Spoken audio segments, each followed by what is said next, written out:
You're listening to Keeping It 100 with Mel and Bruce, sponsored by the 100 Black Men of Las Vegas. What they see is what they'll be. I'm Mel Tiller, your host. I'm thrilled to be with you.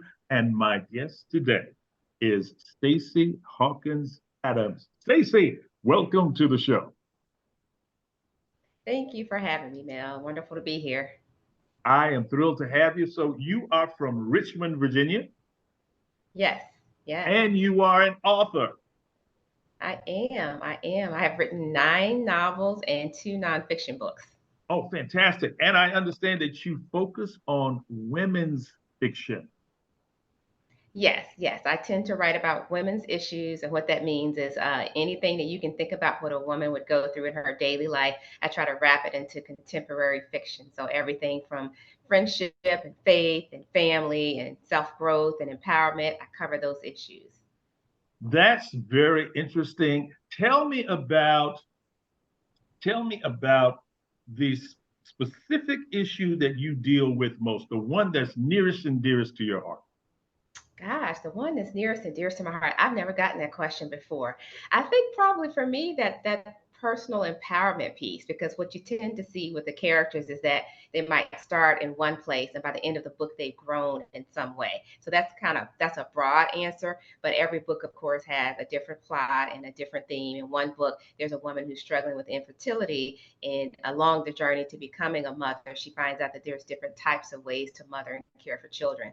In another book, a lady's dealing with self-esteem issues and she has a physical challenge that she's trying to hide from the world because she wants to appear perfect. And she finally realizes that when she shows up as her imperfect self, they love her most because she's being authentic. So that arc of personal growth with the characters is what I really love to see, that transformation. I love that there's some individuals who are listening to us today. What have you learned about facing personal challenges Ooh, what have I learned as an individual? as Gosh, an I think individual, as a writer, as a researcher? What have you learned about I have learned that there's a lesson in everything. So when you're facing a challenge, sometimes you can't see the lesson when you're in the middle of the storm. So you lean into the hope that there's another side after the storm, that it? there's Yes. a mountain after that valley. And then when you get to the mountain again, take some time to pause and look back and ask yourself what that valley taught you, or what were those blessings in that valley. So I think that's it. I've learned that you push through, you persevere through, you pray through, and then when you get to the other side of that, make sure you go back and get those lessons. Push through, persevere through, pray through. I love Yeah. that. Great message. So, if you were talking to, let's say, an 18-year-old who's about to embark on this journey of adulthood, what would you tell them? Gosh, I have a 25-year-old, I should say, and a 22-year-old, and I love mentoring young people, young adults. So I have some 18-year-old mentees, I call them. I often tell them, why not you? Why not Ooh, you? I Whatever love that. that dream is, whatever that dream is, whatever that big goal is, rather than saying, but I can't, or I don't know how, or I don't have, why not you? And when you start with why not you, then the resources you need will appear, the support you need will appear, the doors will open that you need to open. What specific issues do you find that women have that men don't? Self-esteem and second guessing ourselves and thinking that we can't conquer that mountain. It's interesting that you asked that question because I about 10 years ago I obtained a master's in women's leadership from a local university here, the University of Richmond, and my master's thesis paper was on a book called Lean In by Sheryl Sandberg. And I also read a book by an author friend of mine, Lillian Lincoln Lambert, who was the first African American woman to graduate from Harvard with an MBA. And what those two women wrote about in their books was the fact that men could see a job opportunity, an application, or a list of need or a list of requirements, and not have them and say, I'll go for it anyway. Women could see the same list of requirements, have 75% of them, and say, I'm not going to apply because I don't have 100%. So I think for women, it's believing in ourselves, it's trusting that what we have is within us. And just like I would say to that 18-year-old, why not me? We hear that a lot. Why do you think it is that women have self-esteem issues? I think it's societal. I think our society is still a society that's structured for women to be seen and maybe not heard, or women to be a little bit more submissive, even though everything show all the statistics and data showing now that more women are in college than men, and women are starting businesses, and we are stepping up to the plate. We're owning our truths and who we are meant to be. But there's still something in society. It's where we want to be seen as likable and kind, and not the bully of a woman. We don't want to be the Cruella de Vil. We want to be the Beyonce, maybe, where you're liked and successful. We want to be liked and successful. So that's the challenge, I think. How do you go after what you want, believe in yourself, but find a way to do it where you're still likable and you still have solid relationships. So Beyonce says, I'm not bossy, I'm the boss. So, Hey, hey, I love that. I absolutely love that. So for those of exactly. us who are parenting girl children and young women, how do you suggest that we parent? How do you suggest that we mentor these young ladies to be all that they can be without all of these self-esteem issues and all of the self-esteem baggage that this society seems to place on women? So I've written nonfiction and fiction about this. In every single novel that I write, I call it women's fiction. I tend to write about older women mentoring younger women. In a couple of books, it might be an older auntie mentoring her younger nieces. In my book, Coming Home, it's a woman who happens to be a stay-at-home mom, and she decides to take a substitute teaching job at a local high school, and she starts mentoring a young girl, a high schooler she meets in band class. In my very first book, Speak to My Heart, Serena's volunteering at a local art center, and she starts mentoring Erica. And by the third book, Erica's now in law school, still needing Serena's support. And I think for me, that comes because from having three older sisters, I'm the very youngest of five, so I have three older sisters, but I also am just surrounded by women mentors. One of them, Jacqueline Hunter, who's a fellow Yes, author of mine, yes. in Vegas. Jackie is inspiration. So I look at her and how she lives life out loud. So, to your question about how do we parent, I think we show up as our full selves. We women who are out here living, that's the first and best thing we can do, because young people are watching us. I got a note actually 2 weeks ago from my son. He was going back to his senior year in college, and I had, told him goodbye, went off to work that morning, and he headed back to Philadelphia. And when I got home that evening, he had left me a note on my bed. It was a notebook where he had handwritten some stuff, and a note on top of it said, "You are my superhero."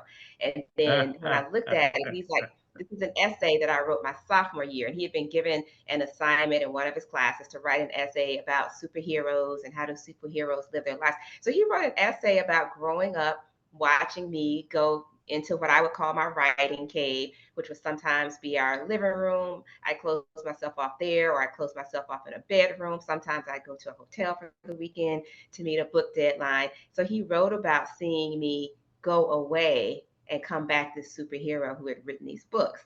And I was blown away. I was like, okay, he was watching. Like that meant something to him. So that's a young man, but think about the other young women watching us do that. And then in my nonfiction, I was a newspaper reporter for 15 years full time, and when I left covering social issues full time, while I was doing that, I also had written a faith-based and inspirational column for 6 years. So when I decided to leave that job back in 2006 to focus more on writing the novels, the newspaper offered me an opportunity to come back as a freelance parenting columnist. So for Ah, 10 years, after that, I wrote a parenting column. And so I don't claim to be the expert, but I had an opportunity to talk to experts across the nation. And what I learned from that, while I was doing that, I was parenting my children. My children were probably 7 and 4 when I started that column, and my son was a senior in high school when it ended. And so while I'm writing about parenting, I was parenting. And so it helped me become an intentional parent. And so that's something that I really mindful of and that I believe in. And when we parent intentionally, that means we're really being thoughtful about the decisions we make for our children, or the circumstances we put them in, or the places we let them go, or how we educate them, how we speak to them, how we pour into their dreams, and again, how we show up in front of them so they can see a better way, or maybe have hope for their dreams to come true. I often say that this is an all hands on deck situation.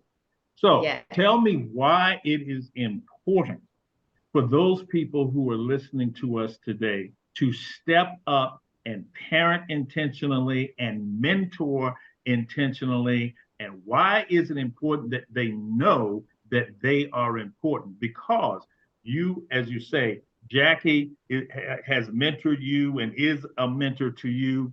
Many people are sitting out there and thinking, I don't know if I have what it takes to be a mentor. I don't know if I have any experience that anybody cares about. Tell them why the mentors are important.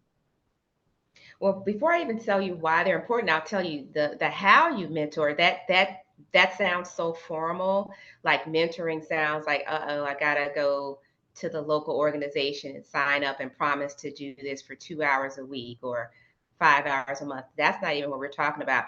I'm talking about when you go outside and you walk to your mailbox and you see the young girl across the street trying to figure out how to get her skates on. You walk over and help her buckle her skates, and you ask her how her Yes. day was. And when she says the teacher made her mad, you ask her why. And she's like, well, I rolled my eyes at the teacher. That's a chance for you to mentor and say, well, the teacher might have deserved it, but how's that going to serve you? So I think the mentoring is important because people need your time and people need to be seen. We live in a world where everybody's focused on their phones and social media and getting the likes and watching TikTok and what's the next big thing. But when someone pauses and takes the time to see you and hear you, that says that you matter. And when you let someone know that they matter, then they kind of take a step back and say, oh, I do matter. And let me think about this a different way. And why not me? So to me, that's why it's important. And I think the how can happen in so many different ways. Because Jackie probably wouldn't say she was my mentor, but I watch how she lives her life, and she absolutely is. I tell her all the time, "You are goals." She's just a guide to me. And she actually happens to be in my writers group. I have an online writers group called Focus Writers, through which I mentor writers, but it's a mutual thing. We learn and we grow from each other. So I think it can happen organically. Again, thinking about my own children being 25 and 22 now, you never stop parenting. So I'm No. parenting young adults, but seeing the people that they are, I can also say these are good young people they're now my friends too. I can have a friend conversation with my son about something, or my daughter, and I can trust the wisdom that they give back to me because they were given a solid foundation and they're out in the world making their mark. But when I have a question about something, I went to Kenya back in late June. I went to Kenya, and right before I went, I had to take the yellow fever vaccine, and it made me so sick. I was so miserable for like a week. I was like, I'm not going on this trip. Like, if I have to take more vaccinations, I'm not going. And my 25-year-old said, "You're already miserable. You're going to get over the misery, and you're going to get on the plane, and you're going to go because this is a trip of a lifetime for you." So, my child is giving me my words back, Oh, I but that's love because that. that was I important love to that. her. And I'm like, okay. Listen, you've been so wonderful and gracious with your time. What message would you like to leave our listening audience with? Gosh, well, as a writer, I'm going to always say find your wisdom in words. I think words hold power. So definitely find some good books to read. I write fiction, but I also write nonfiction. But I think life's truths are illuminated through fiction. So when you're picking up novels, whether it's mine or someone else's, enjoy it for entertainment purposes, but also figure out what nuggets are in what you're reading and how you can use them to inform your own life, but also pay it forward to others. So I'd love to leave with your listeners. Please find some good things to read. If they want to check out my work, I'm happy for them to do that at stacyhawkinsadams.com.